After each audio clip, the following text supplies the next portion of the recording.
ओम सद्गुरुदेवाय नमः। पहले गुरु को गाइए, जो गुरु रचा जहाँ। पानी से पैदा किया, गुरु अलख पुरुष निर्वाण। अलख पुरुष निर्वाण है, उनको लख न को। उनको तो वही लखे, जो वही घर का हो। साहिब सतनाम। भगवत प्रेमी संतों,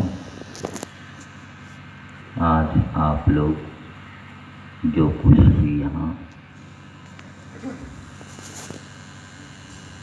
श्री स्वामी भगवान बाबा जय गुरुदेव की भक्त मंडली, शिष्यगण एवं सभी लोग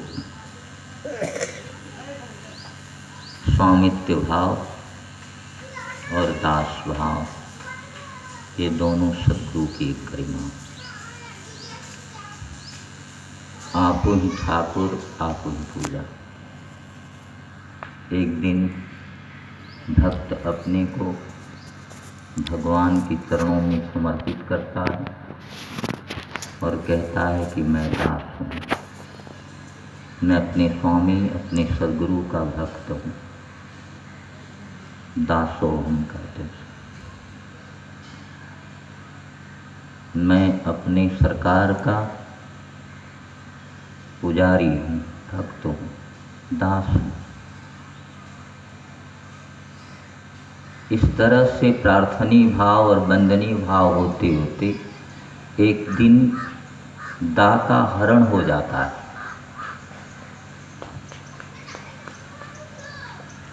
दासोहम में दा का हरण हो जाता है, तो सिर्फ सो अहम शेष रह जाता है और वही आप हम सब में विराजमान, यानी वही आप हम सब।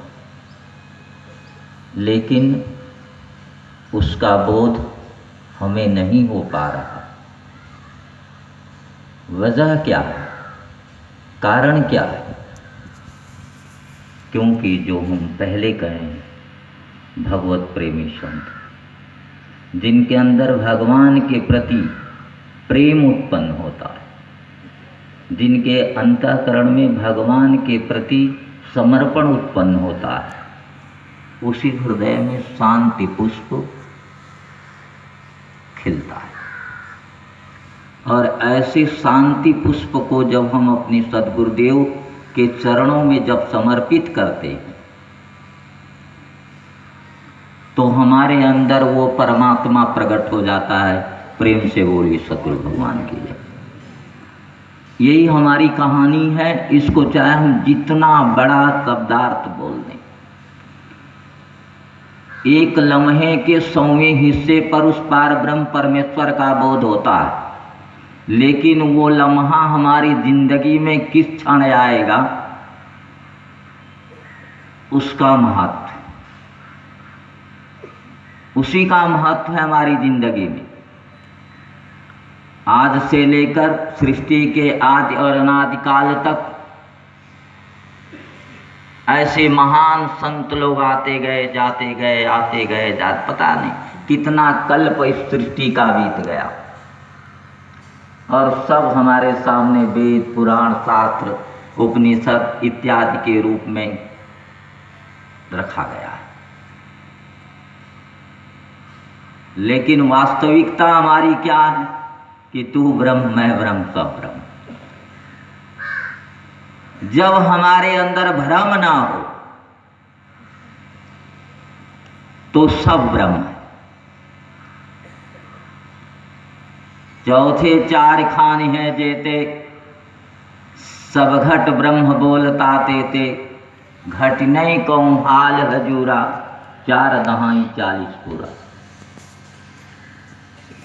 सब घट मेरो साइया सोनी सेज न कोय, अब बलिहारी गुरु आपनो जा घट प्रगट।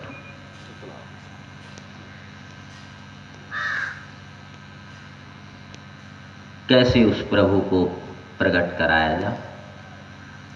जब हम अपने को भगवत भक्ति की भावना में जब समर्पित करते हैं, जब अपने को हम दास भाव में देखते हैं, तो हमारे अंतःकरण में शांति का पुष्प जब खिलता है, तब हम उसे लेकर अपने सद्गुरु के चरणों में पहुंचते हैं। और जैसे ही उनके चरणों में हम पहुंचते हैं, वैसे ही हमारे अंदर का जो कपाट बंद है वो खुल जाता है। एकाएक मिले गुरुदेवा, शिष्य सोई जो लावें सेवा, तन मन वारी चरण चित धारा, एक दमाई 10वें द्वारा। ये सद्गुरुदेव की भावना है, ये सत्य मार्ग की भावना है, ये पवित्र लोक की भावना है। इसमें किसी काल समय का विवेचन नहीं, इसमें सर्व समानता का, सृष्टि का आदि मध्य और अंत सब एक कर दिया जाता है। और वही परमात्मा समस्त जीवों का स्वामी। परमात्मा कहते उस परम तत्व को हैं जो अनंत कोटि विश्व ब्रह्मांडांतर्गत समस्त जीवों के जन्म, मरण और स्थिति को जानता है। परमात्मा कौन? उसी परमात्मा का सतयुग की सृष्टि, त्रेता, द्वापर, कलयुग और फिर ऐसे कितने युग के युग और कल्प कल्पांतर तक की व्यवस्था आप लोग सुनते आए। उसे आप बहुत दूर तक देखते हैं और हमारे सरकार कहते हैं कि वो सब में विराजमान, सब समय, सब जगह, सब स्थान, सब मुकाम उसका।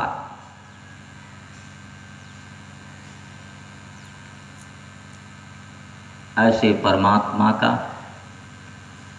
ऐसे ईश्वर का, ऐसे भगवान का हम कैसे अनुभव प्राप्त करें, उसके निमित्त आपको एक उपदेश। मनुष्य देही की प्राप्ति का प्रमुख प्रयोजन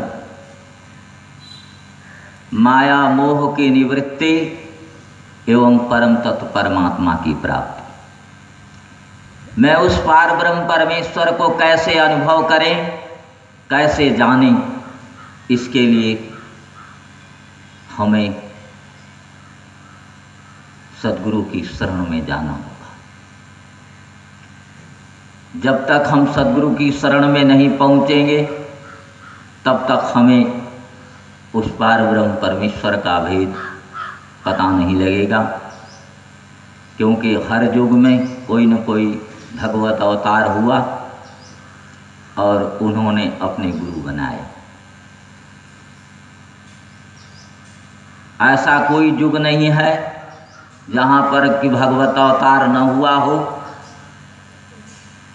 ऐसी कोई सांसारिक सृष्टि नहीं हुई जिसमें ईश्वर का गुणगान न हुआ हो। हमारे प्राचीनतम धरातल के तीर्थ, मंदिर, गुरुद्वारे, ये सब हमको बताते हैं, पुरातत्व बताते हैं कि ये सृष्टि बार बार आई है और चली गई। फिर आई फिर चली जाएगी।